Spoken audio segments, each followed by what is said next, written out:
don't have any rounds of Magic left over, but you did pop another question into my head I want to ask before we head out. Go for it. So this is a conversation I've had with a couple of the other commentators, which is when people look at Pioneer, they do see a lot of rock, paper, scissors kind of format. You see a bunch of these top decks kind of vying for like top spots against one another.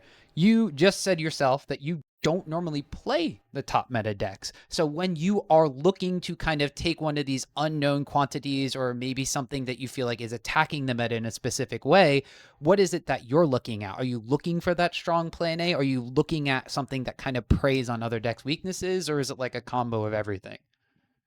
Um, for me, it's a little bit of both. Mm-hmm. For you to really be able to bring a rogue deck confidently to these competitive events, you kind of have to have something you're doing that the meta deck isn't doing. Mm-hmm. Like you kind of have to have a reason to play your deck because sometimes uh, the more brewer oriented players will like bring their own brew, show up to an event, but like why are you bringing the brew instead of something that's executing basically the same game plan as Mm-hmm. you, just more efficiently? Yeah. So I you kind of have to like justify your game plan, like why is it a powerful thing to do in the format, and also you kind of have to not fall to like 2 out of 3 of the meta decks. Mm. So like if you're bringing a deck that just gets interacted with by the top decks, or like just doesn't have enough interaction to like you're going to face like a field of Amalia and vampires, and like you just cannot have the interaction to beat those deck. Or Mm-hmm. if you are playing in something that just gets interacted with by Phoenix, or I guess vampire again. Yeah. Seems like one of these decks is a little bit better than the rest. uh, you have to kind of uh, be able to hold your ground, be able to do something that is better than the meta deck, at least, like even however inconsistent that is. Mm-hmm. And you kind of have to have a game plan against these meta decks. So you kind of have to have these like angle of attack that you can exploit against these meta decks.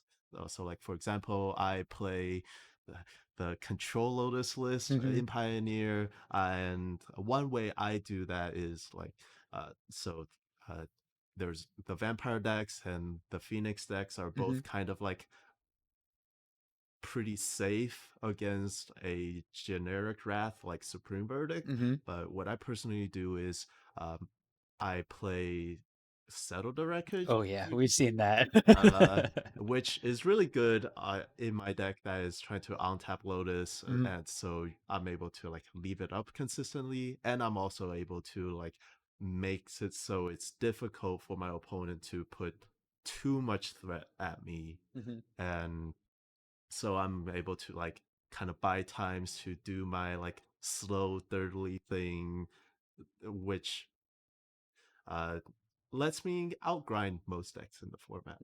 So it's interesting then because you kind of look at it as what is the style of deck that I want to play? Why am I trying to play it? And then seeing how it kind of interacts with those metagame decks. I guess like it's very similar from like coming from playing mono black decks a lot. The Waste Not deck became a meta deck because of its matchups. Like if you look at that deck, we saw what happened in match number 1. It's wildly inconsistent. Sometimes you have Waste Not and your deck just completely pops off and you have like as much mana as a Devotion deck does. But then some games you don't have it and you're like kind of doing these awkward 1-for-1s and not really doing anything. So like decks like that, sometimes they just kind of ebb and flow with the rise and fall of decks in Pioneer. Like Vampires and Phoenix, great matchups. Niv to Light, awful. Never want to see that matchup in my life. I know you feel completely differently about that matchup, but that's just the kind of way that like you can pick and choose your decks for attacking different things in the metagame.